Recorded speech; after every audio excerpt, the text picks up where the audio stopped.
Winter storm warning. Record cold and up to a foot of snow striking the Midwest to Northeast, shattering previous lows. 20 states now facing alerts. Some wind chills expected to drop below zero. Ginger here with the timing and track of this deep freeze. Showdown countdown. With impeachment hearings set to begin this week, Republicans now calling for Joe Biden's son Hunter to testify as the White House withholds witnesses. This as former UN Ambassador Nikki Haley drops a bombshell new book, claiming two of the president's top advisors, John Kelly and Rex Tillerson, asked her to help undermine Trump to save the country. Breaking news. Dangerous new clashes erupting in Hong Kong. An officer caught on camera shooting a protester while demonstrators set fires on the streets. An ABC News exclusive. The 13-year-old hero who helped save his siblings during that massacre in Mexico, now telling his story for the first time. It felt real scary, and it felt like a lot of bullets. What he saw, his mother's last words, how he walked 14 miles for 6 hours to get help, only on GMA this morning. Apple backlash. The tech giant now under investigation. One of its founders is speaking out. Does their new credit card discriminate against women? What doesn't kill you makes you stronger. And Kevin Hart's big comeback overnight. The comedian making a triumphant return at the People's Choice Awards. His first public appearance since the accident that could have taken his life. And everyone's favorite friend, Jennifer Aniston, walking away with the night's biggest honor. Live in Times Square, this is Good Morning America. And we certainly do say good morning, America, and thank you for joining us on this Veterans Day as we honor all those who served our country. There you see the Vietnam Veterans Memorial in Washington, D.C. A special service will take place there, as always, this afternoon. And here in New York, the president is expected to march in the Veterans Day Parade. But first, we're going to begin with that record cold that is moving in for millions of Americans from the Midwest to the South and Northeast. Some areas bracing for up to a foot of snow. Alex Perez starts us off in Chicago, where the snow is already falling. Good morning, Alex. Hey, good morning, Robin. The calendar says fall, but it already feels like we are deep into winter. We've been dealing with freezing rain here that's now turning into snow. A nightmare of a morning commute. This morning, in her memoir out this week, Nikki Haley takes on... in Minneapolis, cars veering off the roads as snow and ice combine for dangerous driving conditions. Highways transformed into sheets of ice. In South Dakota, freezing rain wreaking havoc on Interstate 90, causing spinouts and collisions. This truck flipping right over onto its roof. A winter weather advisory in effect for Illinois and Indiana, where temperatures are expected to drop 12 degrees over the next 2 days. You have to put on extra clothes, because you never know. Extra thermals, extra socks. The cold front will continue its march across the country and arrive on the East Coast tomorrow, making it feel more like January than November. And some parts of the Great Lakes and New England are bracing for 6 to 10 inches of snow today alone. Robin? All right, Alex, take care out there. We're going to turn down to Ginger. And Ginger, you've been telling us it's going to get worse before it gets better? Yeah, we've got at least 2 days, Robin, that we've got to get through this severe cold and a lot of snow in some places. So let's go ahead and talk about it. There's snow flying this morning from Colorado, a swath really, over to Michigan. But I want to take you into Indiana and Illinois, because that's just one of the spots that's going to showcase the first round of snow and then the potential for lake effect enhancing it. So let's go ahead and just focus with me on the southern part of the states here, right around Evansville. That's where the front is. So you can see those northerly winds meeting up with the southerly winds. That also tells you that a lot of the snow flying, like Rockford, Illinois, already reported 3 inches of snow. That is all north of where the front is. It ends up meaning to you 2 to 6 inches in total. So if you're traveling, say, Interstate 55 south out of Chicago, or maybe you're doing 80-94 across that Indiana, you know this is the messy time of year when lake-enhanced guys, New Buffalo, South Bend, and just a real quick example of how deep this cold is going to get. Check it out here. It goes all the way down south to, say, Houston. I'll show you the numbers in just a bit, but let's go back to George. Okay, thanks, Ginger. We're going to go to the White House now, and new revelations from former UN Ambassador Nikki Haley, who writes in a new book that former Secretary of State Rex Tillerson and former Chief of Staff John Kelly tried to enlist her to resist President Trump in order to, quote, save the country, an offer she refused. Terry Moran has the details. Good morning, Terry. Good morning, George. You know, Nikki Haley is one of those rare high officials in the Trump administration who left on good terms with the president, even though she occasionally would criticize him on Charlottesville, on abandoning the Kurds in Syria, on his occasionally harsh rhetoric. And she was always loyal. And now she's revealing how that loyalty was tested by some of the people closest to the president.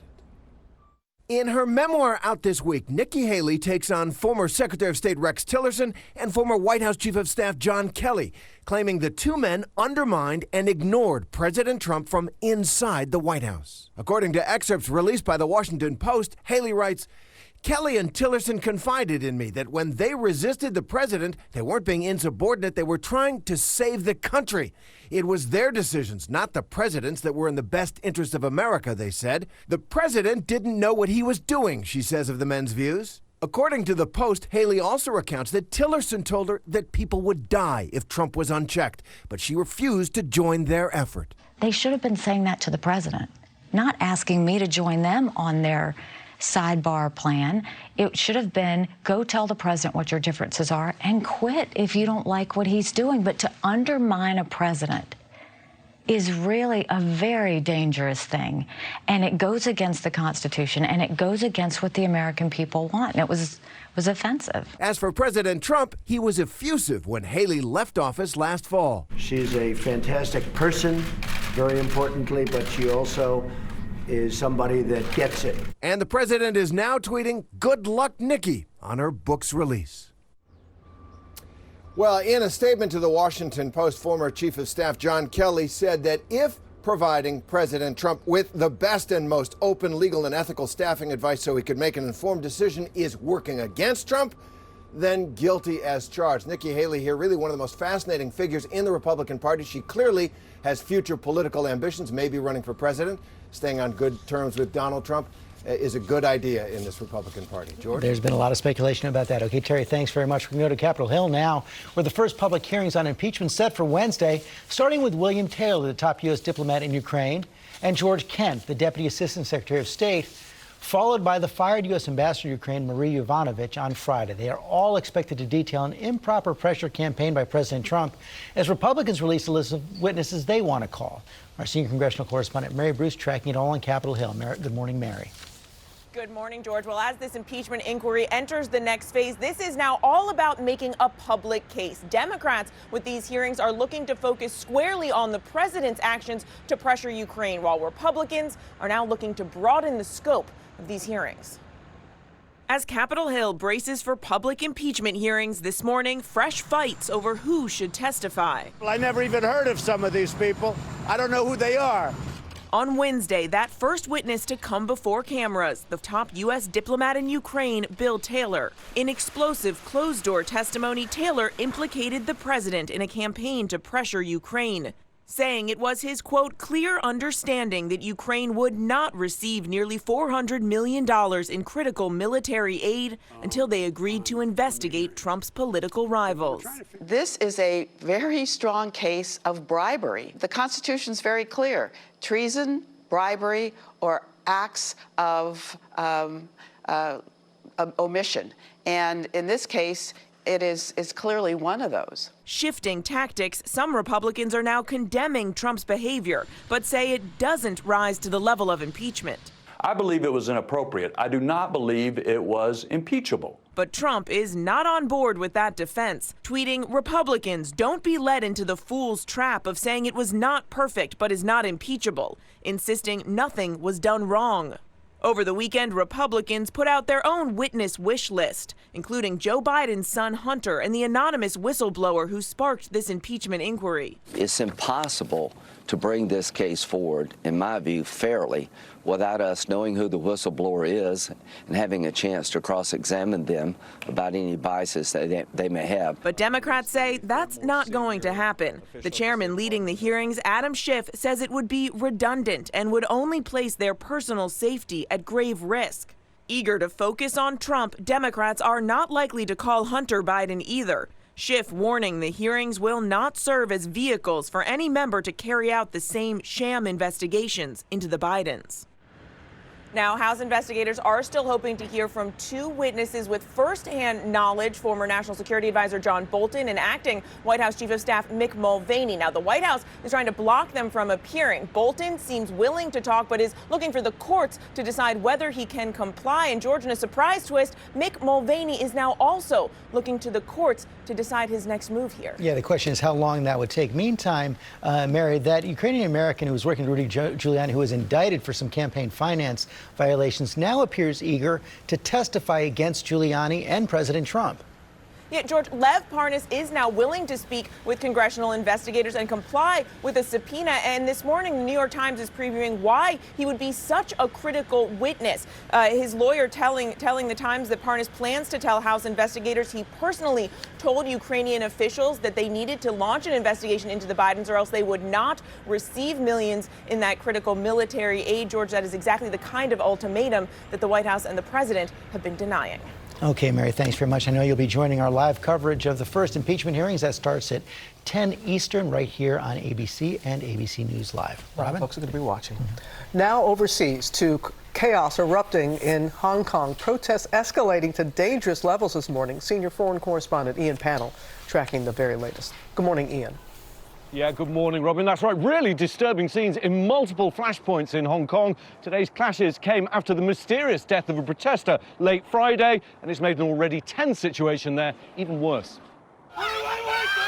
This morning, the protests in Hong Kong taking a new violent turn as police open fire on unarmed demonstrators who've been fighting for months for political reform, autonomy from China, and police accountability. We will spare no effort in finding ways and means that could end the violence in Hong Kong. This officer wrestling with a man dressed in white, while another protester in a black shirt can be seen rushing towards them. The officer then turns and fires his weapon, hitting at least one demonstrator who was rushed to the hospital in critical condition. Today's protest was dubbed Operation Dawn, targeting highways with blockades, vandalising subway stations, and in a sign of how violent this has become, an argument with a passerby ends with him being doused in gasoline and set on fire. Police again firing off tear gas in the heart of Hong Kong's business district, sending panicked residents running to shelter indoors. Students are at the heart of this protest, and today at the Hong Kong Polytechnic, barricades are tossed in the air, while others douse them in gasoline, attempting to start a fire in a standoff with police that shows no sign of ending. Well, I have to say, these are dangerous escalations now, with both sides using more and more violence, and you can bet that the Chinese leadership is watching this closely. And remember, Beijing has already threatened that if the Hong Kong authorities can't control the situation there, then they will. Amy? Oh, volatile situation indeed. Ian Pannell, thank you. Turning now to Apple, under fire this morning for its new credit card accused of being sexist against women, giving them much lower credit lines than men. Rebecca Jarvis is here, and Rebecca, regulators are already launching an investigation. That's right, Amy. Yeah, this is raising many eyebrows as some very high-profile individuals are calling out Apple for what they say could be sexist policies with their new credit card. This morning, Apple backlash. A credit card created by Apple. The tech giant under investigation over allegations of gender discrimination. New York state regulators responding to complaints that Apple's popular new credit card, which uses an algorithm to assign credit limits, is favoring men over women, including one of Apple's founding fathers. Co-founder Steve Wozniak tweeting that compared to his wife, I got 10 times the credit limit. We have no separate bank or credit card accounts. The same thing allegedly happening to software developer David Heinemeier Hansen. He says he got 20 times more credit than his wife, who he says actually has a higher credit score than he does. Husband and wife applied for the Apple Card, and the husband ended up receiving ludicrously larger credit limits. The tech giant launched the card this summer, touting it as created by Apple, not a bank, and promising transparency. But now critics say the algorithm used by Apple's partner, Goldman Sachs, is anything but transparent. We simply were told this is just how it is, and you just have to accept that. Goldman Sachs responding in a statement writing, as with any other individual credit card, your application is evaluated independently. We look at an individual's income and an individual's creditworthiness, adding, we have not and will not make decisions based on factors like gender. And the point here is also that if there is sexism, it can intentionally or unintentionally be a part of these algorithms. Keep in mind, algorithms aren't just determining credit limits in this case. They are determining credit limits in all cases. They're helping employers sift through job applications and determining what you see online. So think about this, Amy. They are very, very powerful, and we don't really at this point understand them. It's important to really understand what they do and how much they're driving society right now. Transparency key in this. Yes. All right, Rebecca, thank you. Okay, thank you, guys. We're going to get the latest now on a possible breakthrough in the vaping crisis. The CDC has now identified a toxin that may have caused the deaths of 39 people, more than 2,000 illnesses tied to e-cigarettes across the country. Lindsay Davis here with the details. Good morning, Lindsay. Good morning, George. As you know, for several months now, we've been reporting on this mysterious illness in people who smoke e-cigarettes. Well, now U.S. health officials are describing their latest findings as a breakthrough, suggesting vitamin E acetate may be the culprit. A possible breakthrough this morning involving the investigation into the outbreak of vaping-related lung injuries and deaths. Over the weekend, CDC officials say that vitamin E acetate is a potential toxin of concern, calling it a strong culprit. The chemical compound was found in 29 biologic samples from patients with lung injuries associated with the use of THC in vaping products, including 15-year-old Zane Martin. It's very bad. Don't vape unless you want to end up in the hospital. Although vitamin E acetate is commonly used in lotions and supplements, officials say that inhaling the oil-like substance can be dangerous. It's important to understand that inhalation should be inhalation of air and not substances, especially oils, because oils produce inflammation, pneumonia, and over time, with repeated use, cause respiratory failure and even death. Scott Becker, the executive director of the Association of Public Health Laboratories, says this investigation has been very challenging because there are so many different constituents and things that are in this product. It's been like looking for a needle in a haystack. I think with the latest announcements from the CDC, we're getting much closer. The CDC says that the priority now is animal testing to learn definitively if vitamin E acetate causes lung damage when inhaled. Thank you, Lindsay. All right. This morning, we're going to talk about the Dallas Cowboys with a new addition to their team. Take a look at this. Remember the black cat that appeared during the Monday Night Football game? At that point, they were losing to the Giants, but when the cat took the field, they turned it around. Well, the team decided to make that football feline their rally cat, adding it to the roster. But turns out the black cat may be bad luck after all. The Cowboys losing to the Vikings last night. And don't get me started about my Saints. Oh. Yeah. Sorry. We'll move on. Okay, please. Please. Because we are following a lot of other stories this morning. Up next, our exclusive with a 13-year-old hero who walked 14 miles to save his siblings after that deadly ambush in Mexico. He's telling his story for the first time on GMA. And Wheel of Fortune host Pat Sajak undergoing emergency surgery. Vanna White stepping up in his place. We'll have the latest on Pat's condition. But now back to Ginger. And we'll go straight to the Select Cities, brought to you by Walmart. Hey, babe. Oh, yes. So that just leaves Mother Rose. Artist for last. You're kidding. For Mother Rose? It's perfect. Perfect. Oh, yeah. Perfect. Another one for Mother Rose? Yep, it's perfect. It's perfect. Today will be the mildest day, not only out of the work week, but probably out of the next 10. Temperatures will move from the 40s to the lower 60s, and it's going to be dry on this Veterans Day. But tracking this powerful weather front, bringing not only cold air, but a little bit in the way of some snow showers. And right now, some of those wet snowflakes may start mixing in tomorrow late morning and stay with us until about 2 or 3 o'clock. Little of no impact, but wow, it's going to be cold. We're on weather alert as temperatures drop with wind chills tomorrow in the 30s. All this talk of snow and cold, I figure we just slide into our Monday like this lady. Oh! That's just on that freezing rain. Way to use the ice. Yeah, right? Tomorrow morning, by the way, we should get a little changeover here. Thank goodness. To that? It will. Super fun. Oh, okay. We'll be right back.